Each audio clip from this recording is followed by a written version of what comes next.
We were gonna start tonight with just kind of a review of the different fires that we've had, but before we get started, I was gonna ask you guys, how do you think wildfires tend to start? Say some are lightning and some are just people not paying attention. Mark, any guesses? I see a lot of cigarette butts flying out the windows. Fair. Yeah. Yeah. So what we were gonna do, and certainly like before I joined the fire service, I would have said like campfires, for sure, campfires and cigarette butts. Megan and Dirk, did you guys have any preconceptions before you got into the fire world? I would have definitely agreed with cigarette butts. Yeah, campfires, Smokey the Bear. Only you can prevent forest fires. But since joining public safety, there's a lot more other ways that are a lot more common that we'll be talking about today. That I'm excited to talk about because it's a lot of those ways are what we're seeing more of, and easy things that you guys as community members can help us do to prevent some of these fires. Yeah. So lightning, absolutely. Pine Gulch was lightning started likely. Cigarette butts can. I think, Megan, tell me if I'm wrong. Was that suspected out at Island Acres a while ago? Yeah, a couple years ago, I-70 was shut down in the Tibet Canyon for several hours and threatened some pretty important infrastructure that Ute Water has, the reservoir there above Palisade, and that was started from a cigarette. Mm-hmm. So I think though, the point of starting out with these is we have a lot more creative and more frequent causes of human caused fires here in Mesa County, um, outside of, cigarette butts, campfires, lightning, Smokey the Bear, all those kinds of things are causes of wildfires, but ours are a little bit different. So I'll kick us off with Rosevale. Does anybody know what caused Rosevale fire, or do you guys remember it? I remember it, but I do not remember what caused it. Okay. So Rosevale fire was a gentleman that was trying to repair a tire on his lawnmower. But I am showing Rosevale because machinery and sparking machinery. So even after this fire, I think it was like a year after, we actually had another fire on Rosevale from welding. We've had fires from chainsaws, from lawnmower blades hitting rocks and sparking. And even I don't feel like we're to this point right now, but we certainly do get to the point where grass is so dry that even just a hot engine on top of that grass can start it on fire. So if you're thinking of driving off road or even just mowing tall grass, some of that stuff can get so dry that just the heat from the engine or exhaust can start it up. I'll keep going, and then Megan or Dirk, y'all want to take this one? Sure. So the Skipper Island fire, this started with a person who was kind of recreating or camping out in this wilderness area where you're not really supposed to camp, and it was very dry.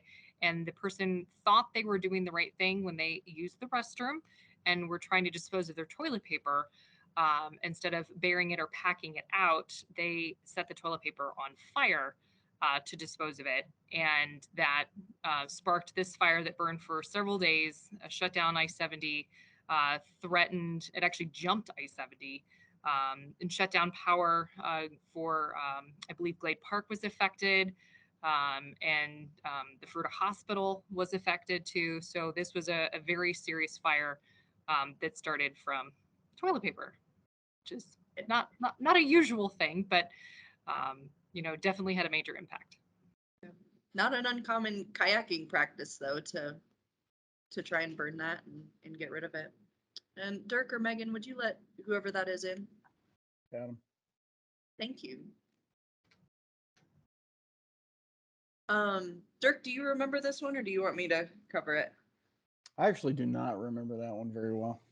Okay, yeah, we had just joined on with the fire department. So this was up by Vega Lake. There's several cabins up there. This cabin um was not vacant at the time. There were some people occupying it, but they had had a campfire that got out of control. Now, I don't remember if it had just not been completely extinguished or if it was a situation where they were having a campfire and the wind kicked up, got into the bushes and then destroyed this cabin. But that was an interesting one in terms of location and communication and trying to figure out if people were vacationing there and how to get emergency information to them. So we'll talk about emergency alerts later, and why registering for those is so important. Derek, I know you know this one. I do. So this, well, and this is the more recent one, but it makes me think back to years ago when we had a horrific crash on I-70 that led to a very substantial fire that reached the backyard fences of homes along I-70 and had the potential of damaging a huge portion of our community. But this year, the version we had of this was spot fires along I-70 at about 3 different spots, stretching eastward out of our community. That we actually had Grand Junction, Palisade, everybody along the line responding to it. And what caused this fire is not exactly known. But remembering back to the previous crash I was referring to, that was an actual crash, spilled gasoline, fire from the vehicle crash. Um, Fires of this nature can be started by sparking tow chains, by overheating brakes, overheating equipment, and occasionally discarded smoking materials.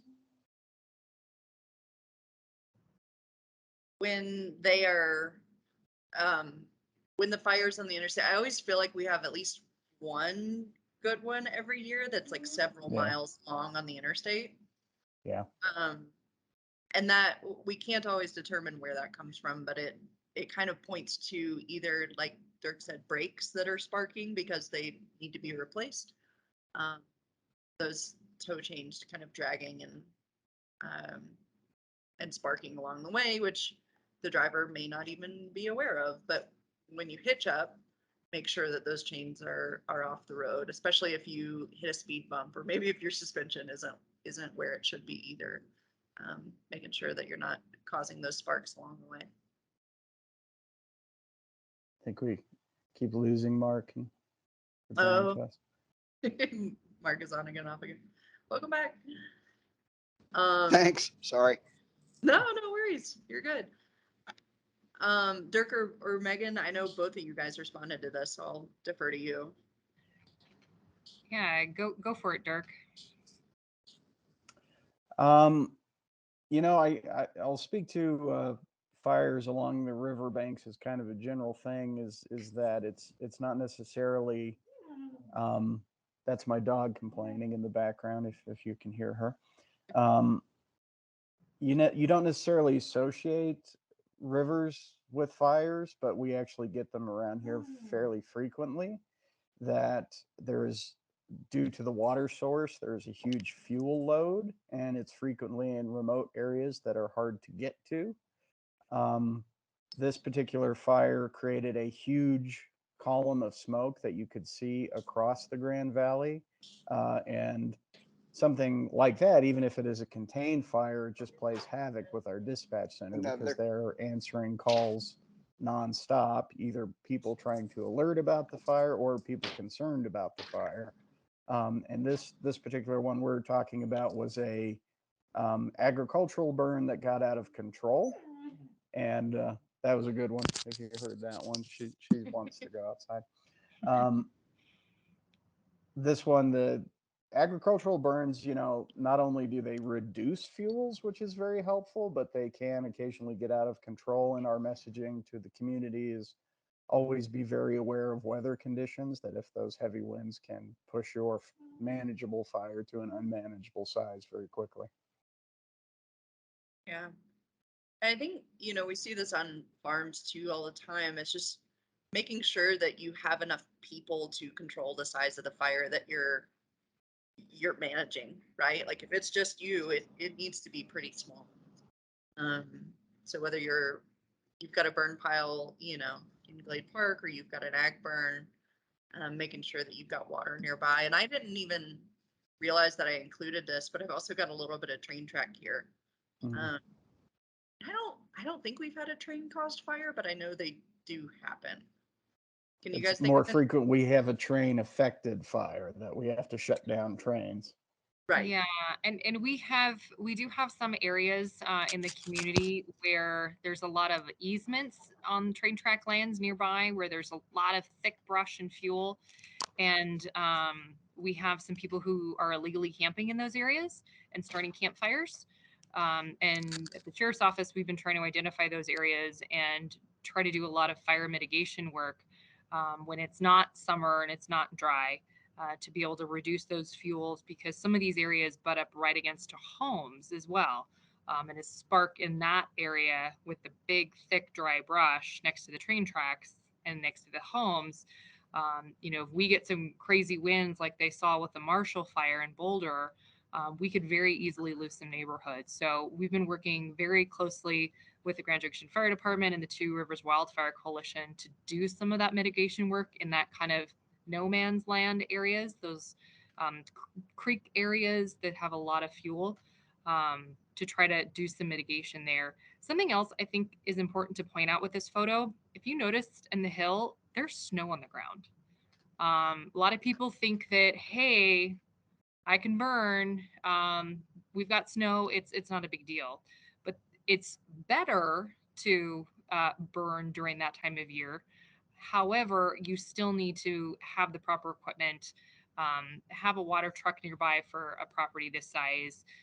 In fact, I do believe that they continue to finish the agriculture burn that they started once this fire was under control. And they did have several water tanks there. They had several professionals there. They actually worked with the sheriff's office to make sure that they could continue the activity that they needed to do for agricultural purposes, but safely. And if you guys have questions along the way, please feel free to jump in. So that was an agricultural burn. This was actually in 2019. And I'll give you a hint. It was on July 4th. So what do you guys think caused this fire? Fireworks. Fireworks. Yeah, absolutely. And I'll add a layer onto that Dirk is going to talk a little bit about later. It was actually a young person playing with fireworks. So they were near a neighborhood. I don't know what kinds of fireworks they were, but they had found them, and they and a friend were going down to light them off. And then things got pretty scary pretty quickly. Dirk, did we They were, evacuate homes on as I fire? recall, they were illegal fireworks. Do you remember that, Megan? I think they Yeah, were they illegal. were. They were the kind that leave the ground, and we were also Yeah. under fire restrictions at the time too. Mhm. We were on the cusp of evacuating, but I never think we got there. We had designated the nearby church parking lot as a rally point, but I don't think we sent anybody there. Yeah. Nobody was hurt in this fire, which is great. We ended up calling in BLM Air Resources, and one of the things that breaks my heart about this fire, there's really kind of two things. One is that young person's life was tremendously affected for the rest of their life for a poor young person decision that maybe they didn't understand red flags like they should have, and they made a bad choice about playing with fireworks during the red flag and illegal fireworks, and I don't know their education level on either of those, but their life was forever changed from that. Because when helicopters show up, it gets expensive. And then you have to pay that money back because maybe you didn't mean to cause a wildfire, but it started and you were responsible. And Alice and I have been doing juvenile fire intervention, so we have our whole rap worked out on that one. I'll let Very you good. talk more about that later. That's worth exploring, especially if you guys on the call have kids. The other thing that breaks my heart about this fire is that our state park that we all enjoy, Connected Lakes, um, is forever changed. Like these cottonwoods that you see in this picture, they're never going to grow back. They can't. There's not enough water. And so, somebody after this fire said, "Oh, I used to bring my kids here and read books to them all the time." And like, this affects our landscapes too and the places that we enjoy. Um, and every time I go there, it makes me a little sad that that park is forever changed, and it was all totally preventable. Is the other thing. Well, in the photo we're looking at, this is our Chief Watkins at the crest of a hill overlooking the fire, and basically at his back is a row of houses, and this very steep hill leading up to where he's standing. The fire could have raced up that hill in an instant and taken out that neighborhood, and that was always the risk, continuously during that fire. When you can see it even, is on this side of the bank and there's heavy fuel and it's pretty steep, like he's on a big relief. Mhm. It would not have taken much. It just fortunately did not take that turn. And we had crews working on that incline that was very treacherous. Where are we with fireworks this year? July 4th is coming up. What's Mesa County's stand on that? So I'm happy to jump in because with the sheriff's office we are looking at the data and monitoring the conditions with all of our partners, the Grand Junction Fire Department, with the Bureau of Land Management, U.S. Forest Service. Right now, our NDCs, we have not reached the threshold yet to warrant fire restrictions in unincorporated Mesa County. Now, our communities to the south and our higher elevations have. So the U.S. Forest Service for the Uncompadre has gone into stage 1 fire restrictions, as well as there's a teeny part of the U.S. Forest Service in the Fruta area in the higher elevations there that is under stage 1 fire restrictions. And then the Manti La Sal's and pretty much all of Utah is in stage 2. And then everybody to the south is in quite a bit of fire restrictions too.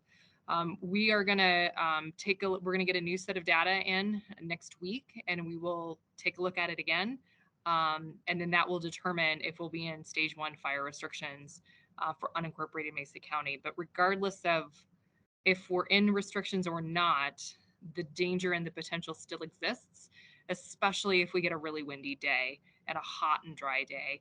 So we'll be putting some information out as we get closer to the holiday, once we know if we're in restrictions or not.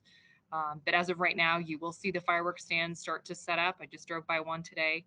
But the best resource, and Ellis, do you want me to just go ahead and share this now? Yeah, We're yeah, on the that's a topic. great opportunity. So we do have a great website. I'm going to share my screen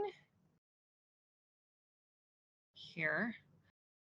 So on the Mesa County Sheriff's Office website, we've got tons of information here about fire restrictions.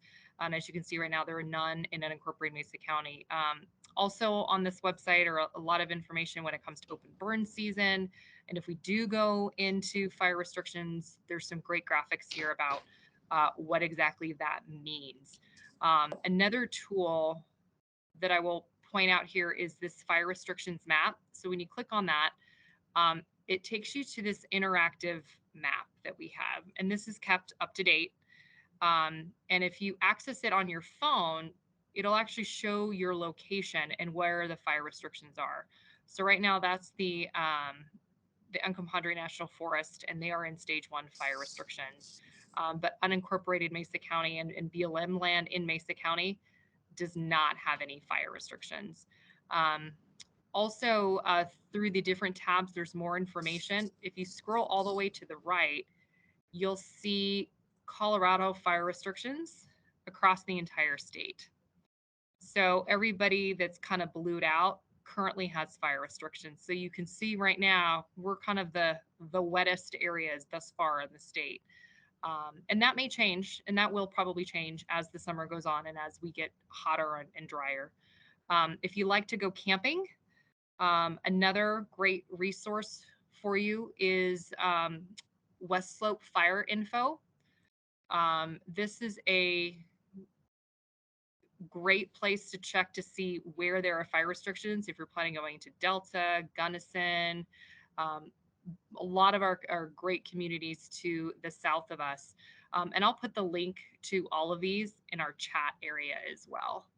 But these are great resources for you to check out and be able to be informed before you make a decision on where you go.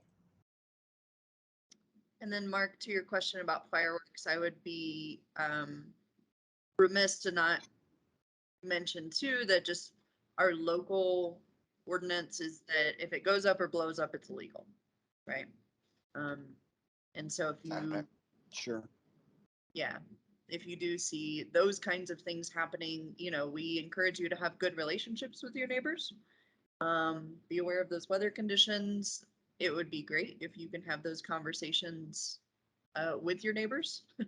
But if it's not that kind of situation, or if people are being obstinate, I believe they set up a fireworks reporting hotline last year. Is that right? Do you guys remember? Not for this community, no. Okay. That was on the Front Range. But there, you know, if you ever are worried about a fire starting or your own personal safety, do not hesitate to call 911. I will say with Glade Park, it might be worth sharing with your neighbors that we are seeing drier conditions at higher elevations. Typically, it's the opposite. Typically, our higher elevations tend to do better, but because we're in this 20-year drought, a lot of those big trees and the sage and all of the fuels that normally do well this time of year. So that's why you see some fire restrictions starting in the like U.S. Forest Service area. So especially in the Glade Park area, I would be very cautious about any use with any fire at this point. Yeah, I'd like to get that posted on the page for sure.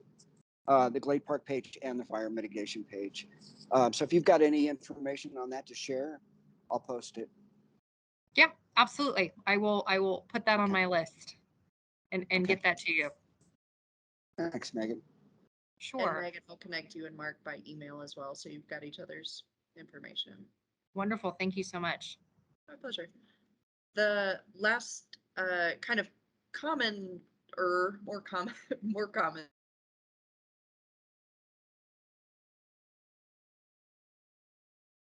that turn into wildfires. So this was a fire a few weeks ago over by Thunder Mountain Elementary.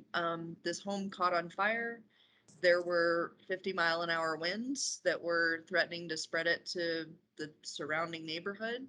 And you see that as a common theme, right? With Marshall Fire and any of these bad fires, it is a windy day when these happen and they're wind driven.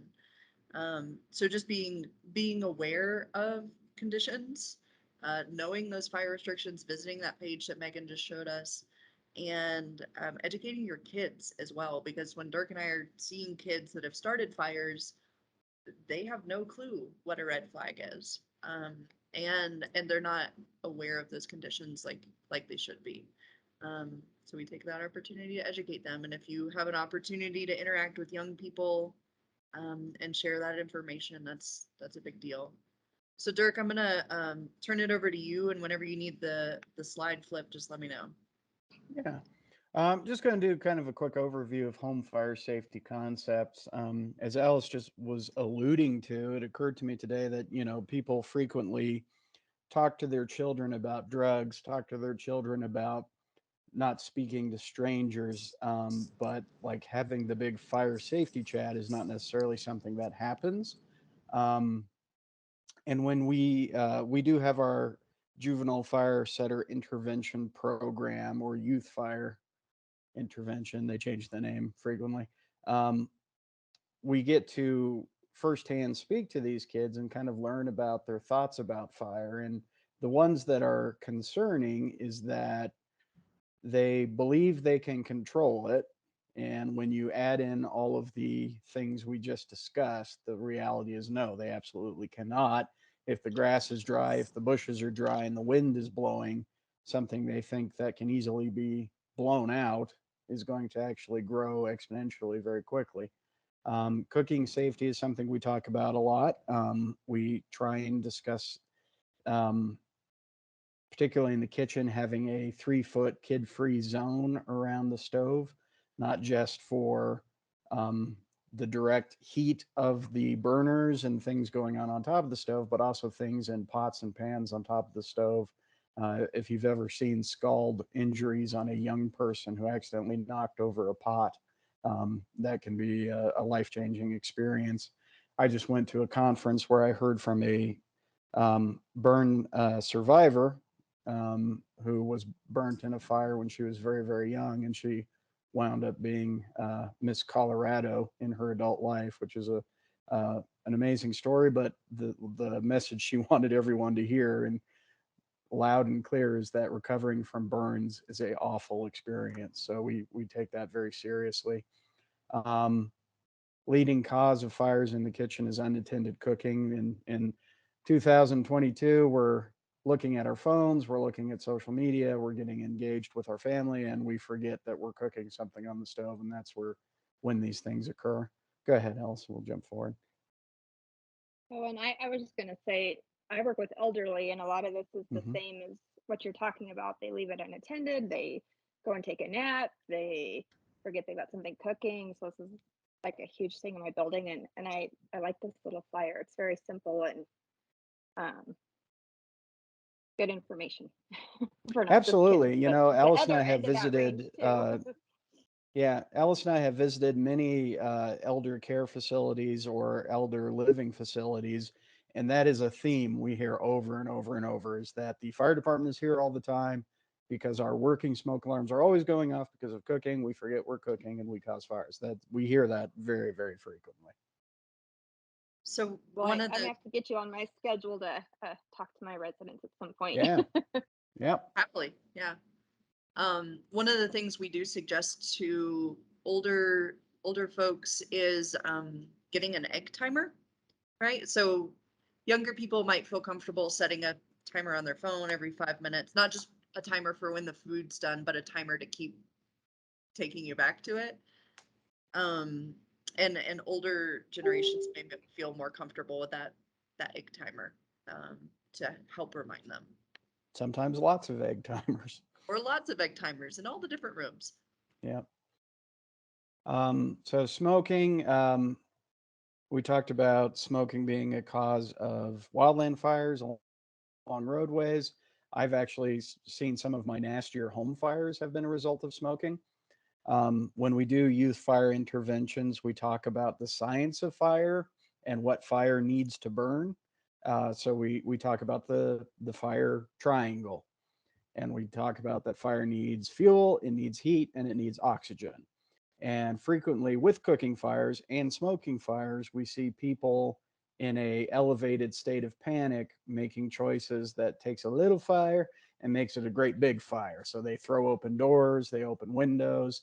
Um, One of the most substantial fires I ever saw was a house fire on 15th Street, that it was a discarded cigarette fire on a front porch. Homeowner ran inside the house to get something to put the fire out, and they left the door wide open, and just the wind on that particular day just pushed that fire right in through the front door.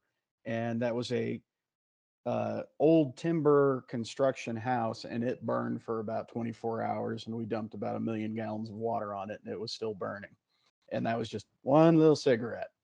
um, and speaking to what we were saying before, the risk of dying in a home structure fire caused by smoking materials actually increases as a person ages. We have statistics that show that. So smoking safety is a big deal. And for young people today, we have electronic cigarettes, and not only the health issues involved with that, but the batteries and the aftermarket um, changes that people can make to electronic cigarettes can not only cause fires, but I just attended a class where a battery exploded throwing the shaft of an e-cigarette through somebody's head. So when you know all that, e-cigarettes is not a good idea. Go ahead, Ellis. We'll jump ahead. So you just said two things that reminded me of, um, youth set fires. So even if you have a smoker in your home, um, kids tend to start fires more when they have access to those materials. So having lighters laying around, a kid finds one of those, it jumps in their pocket. Next thing you know, they're lighting a little bush on fire. Um, so as adults, it's our job to make sure that kids don't have access to things that can easily start fires, and that even includes like barbecue lighters, right? I think the kids that we've seen recently starting outdoor fires, all of them have been with lighters, um, that they found in their house, right? It was laying around. And then Dirk, you also mentioned that fire on 15th Street with the wood construction home. Another thing folks don't always realize if you have a wood home is that as we move into fire restrictions, your home is actually getting drier too. Um, the wood in your home gets very flammable as things get hot, dry, and windy, just like the timber and brush around it, right? Only it's not plugged into the ground to soak up moisture. So smoke alarms, we love to talk about smoke alarms, and especially with young people, the main idea is making sure they have one, making sure it's working, making sure you're not borrowing the battery for an appliance or a toy in your home. Um, the general direction for smoke alarms and how many you should have is one in every sleeping room, one in every living space, and one on every level of your home. And we love it if they're interconnected. So if you have a fire on the far side of your house, the smoke alarm in your bedroom goes off. When we talk to small children, we're pretty blunt about the dangers of smoke in particular and fire. And we just tell children very, very plainly that, if you're sleeping in your house and it fills up with smoke and you don't have a working smoke alarm, you know what happens? And ages or kids of varying ages are pretty sharp and they figure it out and they say, you die? And I'm like, that's it, you die. So working smoke alarms is a pretty basic thing to have and pretty important. We also, our favorite thing in the modern safety world is to talk about closing doors.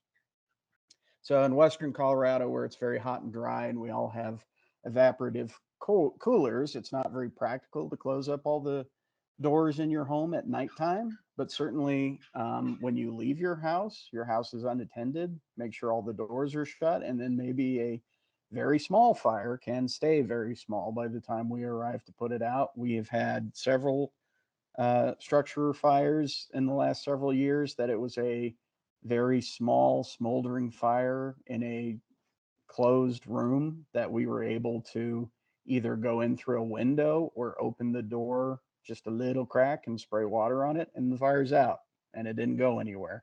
The picture Ellis was pointing out a minute ago, this is one of many pictures like this I've seen, that this is a standard cheap interior hollow core door, and if you shut it between the fire and the room where the fire isn't at, it doesn't go through, it stays right there, and it eats up all that oxygen and starts to diminish.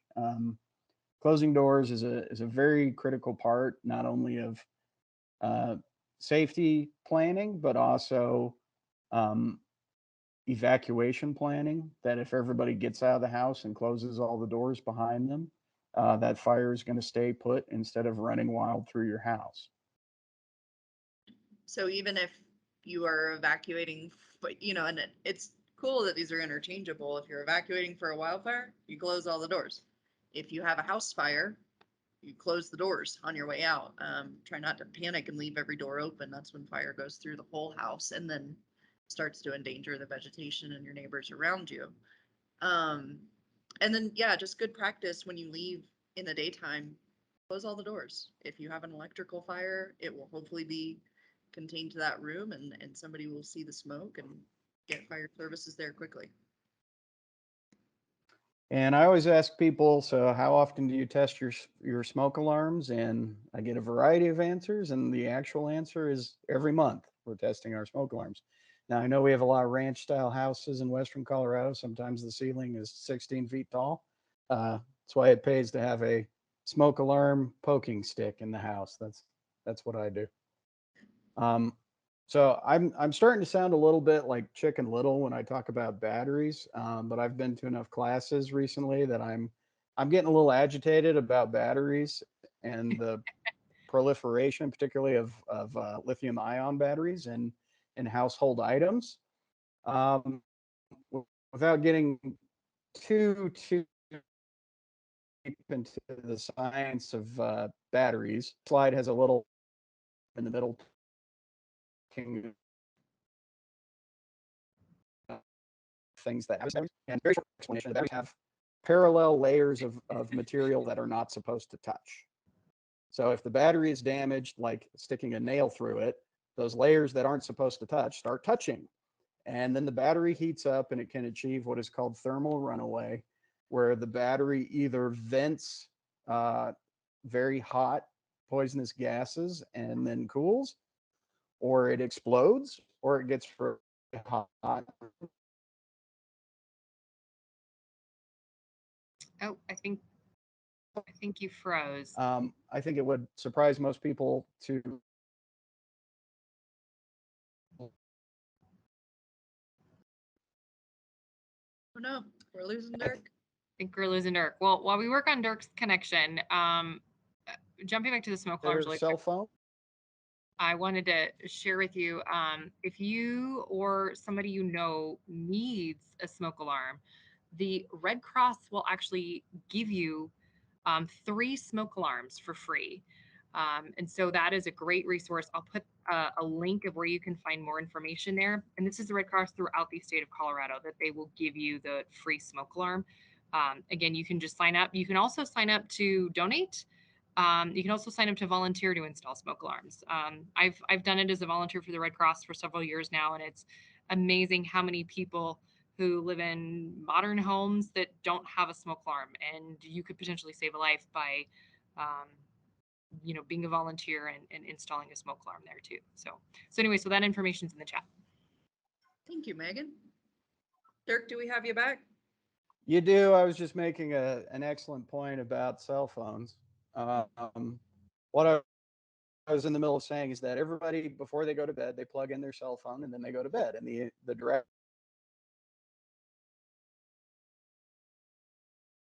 because batteries can heat up or be damaged or have problems. So just being kind of aware of batteries and aware of the dangers is I think it's a growing thing in our society and something we need to be aware of. Main thing about batteries, if you notice, an odor, change in color, being overly hot all the time, changes in shape, particularly laptop batteries can start to swell and they don't quite fit within the profile of the computer anymore. And one of the ways that happens is by overcharging. If you leave a device charging constantly and you never let the battery deplete, that's a great way to cause damage to the battery that can result in thermal runaway. And that's it. I'll move on. I'll quit harping about batteries. Well, I think it's important because just like we maintain, more traditional electrical systems, we now have to adapt to understand and maintain these new electrical systems that are in everything.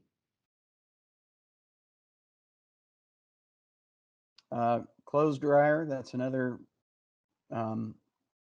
issue that can occur. I mean, it's another oven basically that we maintain in our home, but this one can collect and spit out piles of lint and easily flammable materials. I always used to make the comment that older construction homes would always put the laundry machines in the basement next to the wall so they could vent pretty much within 4 feet out of the structure. And now more frequently than not, it's our laundry system is right in the middle of the home and the vent has to go boop, boop, boop, boop, all, sometimes 20, 30 feet to get to the exterior of the home. And that stuff gets clogged up with lint and problems can occur. I think it's interesting that not only is it the idea of just venting that heat material, but sometimes we introduce flammable materials through our clothes into the dryer without thinking of it. And the leading cause of dryer fires is failure to clean them. That's probably, again, we don't want to read the instruction manuals, but they do have clear guidelines for what you should be doing with it that probably most of us are not doing. Well, and just all it takes is one static spark in a pile of lint in your dryer vent to ignite that lint. If you've ever used lint to start a campfire, it's pretty flammable. So it's not just cleaning the lint trap every time you do laundry, but also having the vent fresh. And I think it's fair to say that a large number of us have had a fire in our dryer vent and never known. It just happens, and it thankfully goes out, but they happen. Yeah, this is kind of a nerd moment, but I have a reminder on my calendar to check the dryer vent every 30 days. Good kid job. you not. I kid you you. not. Not funny. Good job. If we only all could be as we're well organized as you. Yeah, I'll add the smoke detectors next. Yeah. Thank you. Do them at the same time. Get a Yeah, twofer. why not? Why not? Well, and if you have a teenager in your home, the idea of overloading the dryer starts to become a big deal. I will also say, like, please teach your children this stuff. So it's not just, campfire safety and firework safety. I, as a first time homeowner, had no clue that I had to clean the dryer vent. And so involve your kids, right?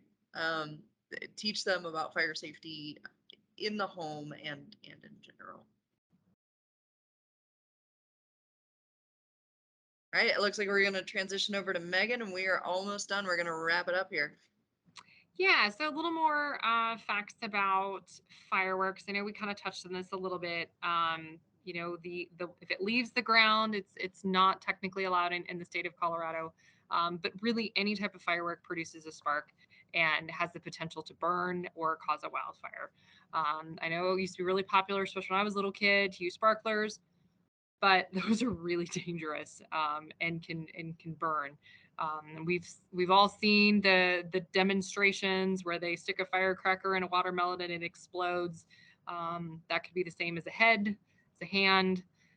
So we recommend that, especially if we are not in fire restrictions and that fireworks are allowed for 4th of July, that people be responsible. Parking lot is a great place to do fireworks that are on the ground. Maintain all of that without any brush, any nearby. And then grilling. We love grilling. I know the fire guys love to grill, and so do we. Grilling is a great thing to do in the summertime. We do it a lot, but it is not convenient to put your grill away from your house. But really, you need to do that. A lot of people don't like to, if you've got something that's going to cook a while, you don't want to leave it alone. You want to watch it, keep it clean. Remove all that grease and fat and the buildup, and be the grill person with your awesome cool apron and manning the grill the entire time. It's easy to set it and forget it, especially with some of the fancier like Traeger smokers. But you really want to make sure that they're not anywhere near anything that's flammable, the side of your house. I've seen siding of houses melted off of that too. So just push it out a little bit an extra yard or two away from the house, and then enjoy your meat, and feel free to give us a call when it's ready, and we'll come help eat it with you. And then Megan, did you have anything else you wanted to share before we close things out? No, I think that's about it. I know we talked about fire restrictions. That's a big thing, especially with the sheriff's office. As we continue to look at as the things that we look at for fire restrictions, this might be interesting for you guys. Is there's a lot of different indicators that we look at. One of them is the weather. Are we going to get some monsoonal moisture coming through, or is it going to be plus 100 degrees straight and dry and potential wind? That's a factor.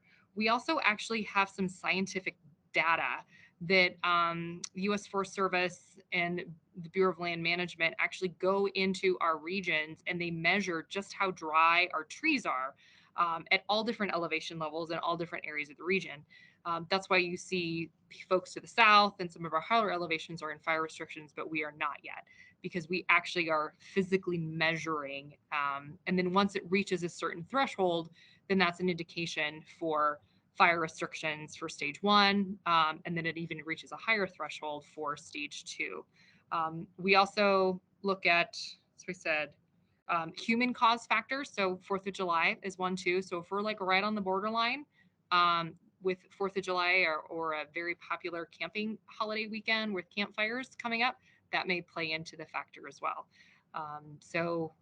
Those are some things that we look at and we continuously look at, and then we make changes as needed. We certainly do not like to go into fire restrictions if we don't have to, but we do know that when we have gone into fire restrictions, especially the more restrictive one, stage 2, that has really helped the amount of human caused fires. We can't do anything about Mother Nature and the lightning caused ones. And those will keep us very, very busy.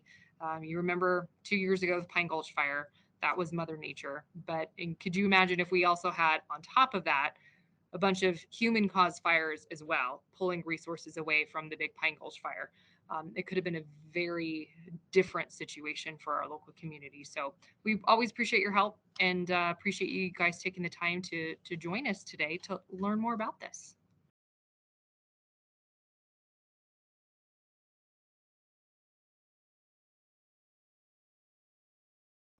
Ellis, I think you're on mute.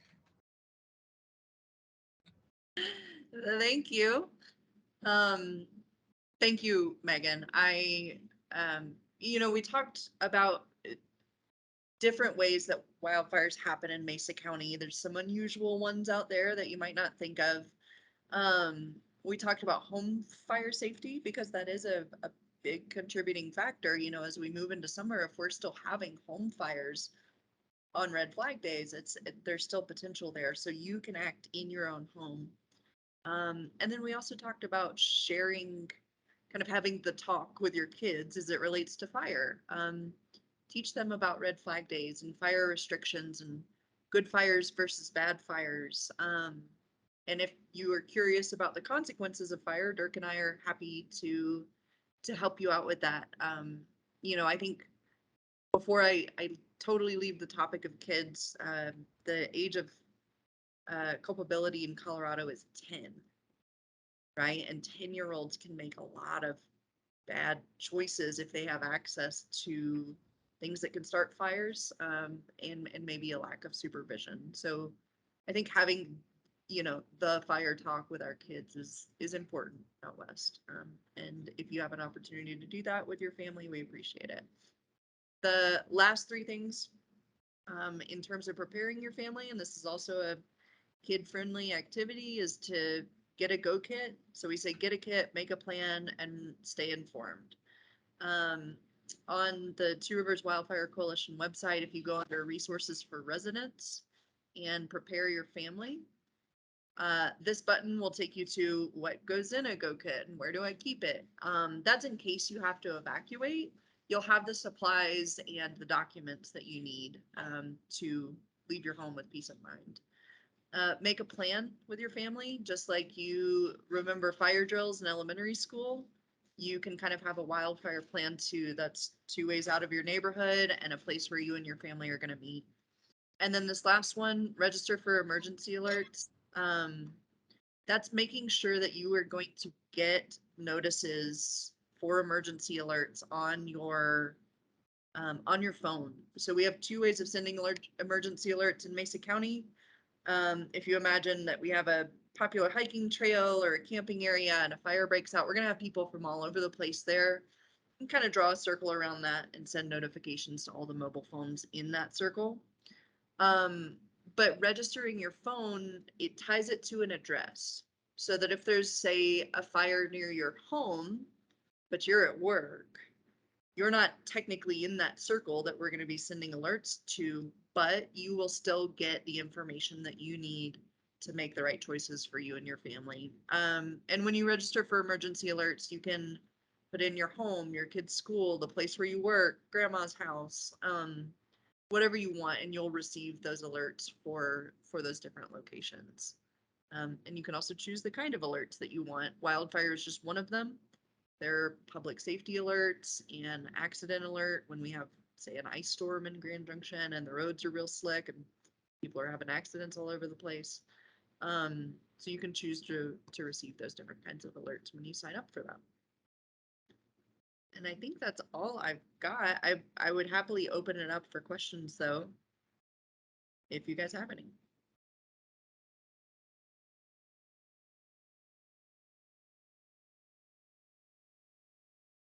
I don't have any questions, but thank you for all the information and for doing this for us. I appreciate it. Yeah, thank you guys. And do feel free to contact us. We'd be happy to visit and speak to your clients. Absolutely.